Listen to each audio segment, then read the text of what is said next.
एक छलावा एपिसोड 9। गुरुजी का उत्तर, क्या वह सच था या केवल मन का भ्रम? धीमी तानपुरे की ध्वनि, मंदिर की घंटी, फिर रहस्यमयी संगीत धीरे धीरे शुरू होता है। नरेटर गंभीर और शांत आवाज। अस्पताल से लौटने के बाद मेरे मन में केवल एक ही प्रश्न था, क्या वाकई उस रात श्मशान में कोई अदृश्य शक्ति आई थी, या जो कुछ चंद्रशेखर ने देखा वह उसके मन का भय था? यह प्रश्न अब मुझे भीतर से परेशान करने लगा था। मैंने तय किया कि इसका उत्तर केवल एक व्यक्ति दे सकता है, मेरे गुरुजी। कुछ दिनों बाद मैं गुरुजी के आश्रम पहुंचा। वर्षों बीत चुके थे। आश्रम वैसा ही था, वही पीपल का पेड़, वही छोटा सा मंदिर, वही शांत वातावरण। लेकिन मैं पहले वाला शिष्य नहीं था। अब मेरे पास एक ऐसा प्रश्न था जिसका उत्तर 30 वर्षों से खोज रहा था। मैंने गुरुजी के चरण स्पर्श किए। उन्होंने मुझे देखते ही मुस्कुराकर कहा, आ गया। मैं हैरान रह गया। मैंने तो अभी कुछ कहा भी नहीं था। गुरुजी बोले, तू आज उसी रात का उत्तर पूछने आया है। मेरे मुंह से एक शब्द भी नहीं निकला। मैं केवल उनके सामने बैठ गया। कुछ देर तक दोनों के बीच मौन रहा। फिर मैंने धीरे से पूछा, गुरुदेव, उस रात आखिर हमने क्या देखा था?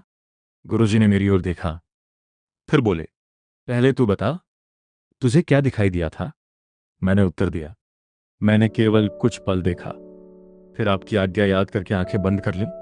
उसके बाद मैं केवल मंत्र जाप करता रहा। गुरुजी मुस्कुराए।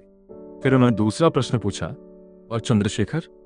मैंने कहा, वह सब कुछ देखता रहा, सब कुछ सुनता रहा, और फिर डरकर भाग गया। गुरुजी ने गहरी सांस ली, फिर बोले, यही दोनों के बीच का अंतर था। मैं चुपचाप सुनता रहा। गुरुजी बोले, साधना के अंतिम दिनों में साधक की परीक्षा बाहर नहीं होती, उसके मन की होती है।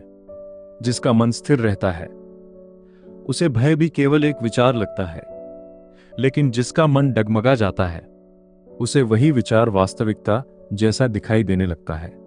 मैं पूछा, तो क्या चंद्रशेखर ने जो देखा वह सच नहीं था? गुरुजी कुछ देर शांत रहे, फिर बोले, मैं यह नहीं कह रहा कि वह सच था, और यह भी नहीं कह रहा कि वह झूठ था।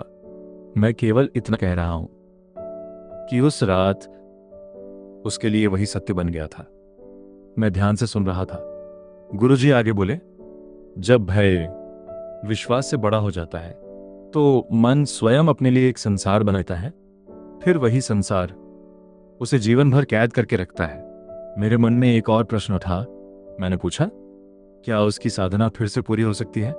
गुरुजी ने मेरी आंखों में देखा, फिर मुस्कुराकर बोले, साधना कभी अधूरी नहीं रहती, यदि साधक दोबारा उठने का साहस कर ले। मैंने कहा, लेकिन 30 साल बीत चुके हैं। गुरुजी बोले, समय ही निर्णय महत्वपूर्ण होता है। जिस दिन वह अपने भय का सामना करेगा उसी दिन उसकी अधूरी यात्रा फिर से शुरू हो जाएगी। उनकी यह बात मेरे हृदय में उतर गई। मैंने पहली बार महसूस किया कि शायद चंद्रशेखर को किसी अदृश्य शक्ति से नहीं, अपने ही मन से मुक्त होना है। आश्रम से लौटते समय गुरुजी ने मुझे पीछे से आवाज दी। मैं रुका।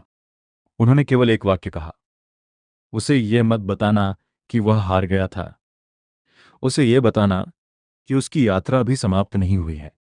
मैंने हाथ जोड़कर प्रणाम किया और आश्रम से बाहर निकल आया। लेकिन मुझे नहीं पता था कि कुछ ही दिनों बाद चंद्रशेखर मेरे सामने एक ऐसी बात कहने वाला था जो उसने 30 वर्षों तक अपने परिवार से भी छुपाकर रखी थी। उसने कहा, मैं उस रात भागा जरूर था, लेकिन श्मशान से बाहर निकलने के बाद मेरे साथ जो हुआ वह मैंने आज तक किसी को नहीं बताया। उसकी यह बात सुनकर मैं स्तब्ध रह गया। आखिर श्मशान से भागने के बाद उसके साथ क्या हुआ था, यही जानेंगे एपिसोड 10 में।